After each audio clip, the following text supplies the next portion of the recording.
ఇదే కాదండి, like any health elements ఆయన చెప్పినట్టు as your population is ageing we need to address it and bring awareness. So awareness తెలియాలంటే ఇలాంటి programmes conduct చేయాలండి. And very happy that LV Prasad institute is organising this event. And it is like responsibility of not only the institute అండి, మన every individuals responsibility to.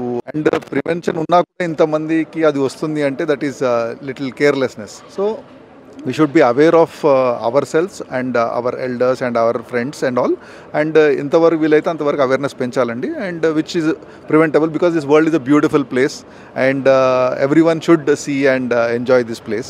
So awareness is very important and very happy that Elvi Prasad is organized this kind of things, and more of awareness should be created at every stage.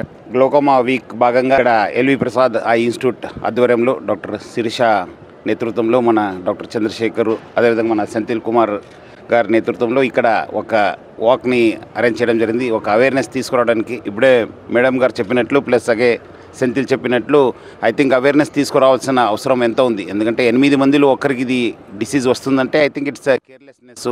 అదేవిధంగా చాలామంది కూడా తెలియదు. So 40 years above అయిన వాళ్ళందరూ కూడా eye checkup చేసుకోవాలి at least once, 2 సంవత్సరంలో ఒకసారి. అది అయిన తర్వాత కూడా కంటిన్యూస్ ఫాలోఅప్ ఉండడము. మళ్ళీ అది కూడా మనం వచ్చిందంటే అది ఏం పెద్ద రోగం కాదు, అది మనం ఐ డ్రాప్స్ వేసుకుంటే పోతుందని చెప్పి తెలుస్తుంది. సో అందరు కూడా ఈ అవేర్నెస్ తీసుకురావాల్సిన అవసరం ఎంత ఉంది. ముఖ్యంగా గ్రామీణ ప్రాంతంలో ఇలాంటి కార్యక్రమం చేపడితే బాగుంటుంది. Already LV Prasad eye institute is doing excellent work ఈ ఒక ఐ ప్రొటెక్షన్లో.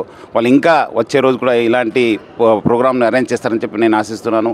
మా వైపు నుంచి కూడా, బికాజ్ ఇది వీక్ ఉంది, ఇంకా చాలా ఉంది కదా, మనం వీఆర్ ఆర్టీసీ వైపు నుంచి కూడా, టీజీఎస్ ఆర్టీసీ వైపు నుంచి కూడా ఎల్వి ప్రసాద్ ఐ ఇన్స్టిట్యూట్తో మనము కోఆర్డినేట్ చేసి మన బస్ స్టాండ్స్, ఎందుకంటే చాలా దాదాపు రోజు 55 నుంచి 60 లక్షల మంది మన బస్ స్టాండ్స్ని మన బస్సులో తిరుగుతుంటారు. సో వాళ్ళు కూడా అవేర్నెస్ తీసుకోవడానికి మా వంతు కూడా మనము హెల్ప్ చేయడానికి కూడా సిద్ధంగా ఉన్నానని చెప్పి ఎల్వి ప్రసాద్ ఐ ఇన్స్టిట్యూట్ యాజమాన్యానికి నేను హామీ ఇస్తూ, ఈ అందరూ ఒక social responsibility, we should bring awareness about this glaucoma. ఈ జబ్బు గురించి ఇవాళ యాక్చువల్గా మనం కారణం ఏంటంటే వరల్డ్ గ్లోకోమా వీక్ అని ప్రపంచవ్యాప్తంగా జరుపుకుంటున్నారు ఈ వారము. గ్లాకోమా అవేర్నెస్ క్రియేట్ చేయడం కోసం. గ్లాకోమా అనేది ఒక బ్లైండింగ్ డిజీజ్. అంటే ఈ జబ్బు మనకు వచ్చింది, మనకు ఈ జబ్బు ఉందని తెలియకపోతే నెమ్మదిగా చూపు తగ్గిపోయి కంప్లీట్ అంధత్వం వస్తుంది. సో ఈ జబ్బు గురించి అవగాహన పెంచడం చాలా ఇంపార్టెంట్. ఎందుకంటే ఈ జబ్బుకి సిమ్టమ్స్, సైన్స్ ఏమి ఉండవు. అంటే కంట్లో నీళ్లు రావటమో, ఎరుపు ఉండటమో, ఇంకొక ప్రాబ్లమో. ఇప్పుడు నాకే ఆ జబ్బు ఉంటే కూడా అది కనుక్కోవటం చాలా కష్టం.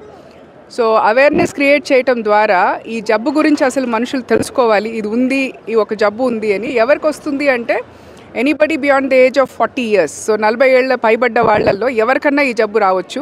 సో రెగ్యులర్గా ఐ చెకప్కి వెళ్ళినప్పుడు, అంటే చత్వారం కోసం మనము ఆ గ్లాసెస్ కోసం డాక్టర్ దగ్గరికి వెళ్తాం కదా, అలాంటప్పుడు చాలా మంది ముందుకు వస్తున్నారు అని తెలుసుకోగలుగుతున్నాం. యాక్చువల్గా ఇండియాలో ప్రాబ్లం ఏంటంటే more than 90% of people with glaucoma don't know they have glaucoma. అంటే ఇప్పుడు మనం ఏవైతే ఇప్పుడు అవగాహన పెరిగి మనము ఎక్కువ పర్సంటేజో లేకపోతే కనుక్కోవటమో ప్రివలెన్స్ పెరుగుతుందని మనం చెప్తున్నామో అది కూడా చాలా తక్కువ. అంటే 10% మాత్రమే మనం చూస్తున్నాం. 90% మంది మనలో ఎవరో ఒకరు ఈ జబ్బు ఉండొచ్చు, ఉందని తెలియకుండా ఉంటుంది. సో మీరు స్టాటిస్టిక్స్ యాక్చువల్గా చూసారంటే 40 years పైబడ్డ వాళ్ళలో 1 in every 8 people have glaucoma. 1 in every 8 people. So that means in this group, if somebody is beyond 40 years, 8 members ఉన్నారంటే వాళ్ళల్లో ఎవరో ఒక్కరికి ఉండొచ్చు గ్లాకోమా. సో అంత కామన్, బట్ కనుక్కోవటం చాలా తక్కువ. ఇంపార్టెంట్గా మనం తెలుసుకోవాల్సింది, పబ్లిక్లో గ్లాకోమా అన్న ఒక జబ్బు ఉంది, దానివల్ల చూపు ఇర్రివర్సిబుల్గా లాస్ అయ్యే అవకాశం ఉంది అనేది తెలుసుకోవడం ఇంపార్టెంట్. అందరి స్కూల్ గోయింగ్ ఏజ్ గ్రూప్లో మయోపియా ఉంటే గ్లాసెస్ తీయడానికి లేజర్ ఆపరేషన్ అని తెలుసు, లెన్స్ పెట్టుకుంటే మల్టీఫోకల్ లెన్స్ పెట్టుకుంటే తర్వాత అద్దాలు అవసరం లేదు అని తెలుసు. కానీ డయాబెటీస్ ఉన్నా కానీ, 40 years ఏజ్ ఎక్కువ ఉన్నా కానీ, ఫ్యామిలీలో ఎవరికన్నా గ్లాకోమా ఉన్నా కానీ, నాకు కూడా గ్లాకోమా వచ్చే అవకాశం ఉంది, చెకప్కి వెళ్ళినప్పుడు దీన్ని కూడా పరీక్ష చేయించుకోవాలా అన్న అవగాహన అందరికీ కలవడం ఇంపార్టెంట్. గ్లాకోమా డయాబెటీస్ గురించి 2 రకాలుగా చెప్పుకోవాలి. డయాబెటీస్ ఉన్న పాపులేషన్లో గ్లాకోమా వచ్చే అవకాశం ఉంది, డయాబెటీస్ వల్ల గ్లాకోమా వచ్చే అవకాశం ఉంది. 2 different థింగ్స్. గ్లాకోమా కానీ డయాబెటీస్ కానీ మనం కేర్ తీసుకోకపోతే, మన నాలెడ్జ్ లేకుండా ఇర్రివర్సిబుల్గా విజన్ లాస్ అయ్యే అవకాశం ఉంది. కాబట్టి ఎవ్రీ ఇయర్ కంపల్సరీగా చెకప్ చేసుకోవాలి డయాబెటీస్ ఉన్నవాళ్ళు. గ్లాకోమా అంటే ఫ్యామిలీ హిస్టరీ ఉన్నా కానీ 40 years తర్వాత చత్వారం కోసం గ్లాసెస్కి వెళ్ళినప్పుడు గ్లాసెస్ తీసేయచ్చా అన్న అవకాశం ఉన్నది. కాబట్టి అదొకటే కాకుండా నేను కేర్ తీసుకోకపోతే చూపు పోయే అవకాశం ఏదైనా ఉందా, ఇంకా వేరే జబ్బులు ఏమున్నాయి నా కంట్లో అన్నది అడిగి డాక్టర్తో చెకప్ చేయించుకునే అవగాహన ఉండాలి. నేను చెకప్కి వచ్చినాను, నాకు అర్ధ గంట టైం లేదు, నేను వెళ్ళిపోతాను కాకుండా సంవత్సరానికి ఒకసారి 2-3 hours For your eyes, you have to dedicate. So the theme for the Glaucoma Week for this year at LV Prasad Eye Institute is Glaucoma, no reason to lose hope. We have to remember that despite the fact that glaucoma is a silent thief of sight, anyone with glaucoma or at risk for glaucoma can still live a very full and healthy and happy life. For this, if you have glaucoma, you have to keep coming for checkups, have to put the drops, and build a relationship with your care provider, the doctors, the optometrists, the pharmacist, and take care of your disease. If you do, there is no doubt that even with glaucoma, you will be happy and live a full life. So that is the message that should go across. Thank you.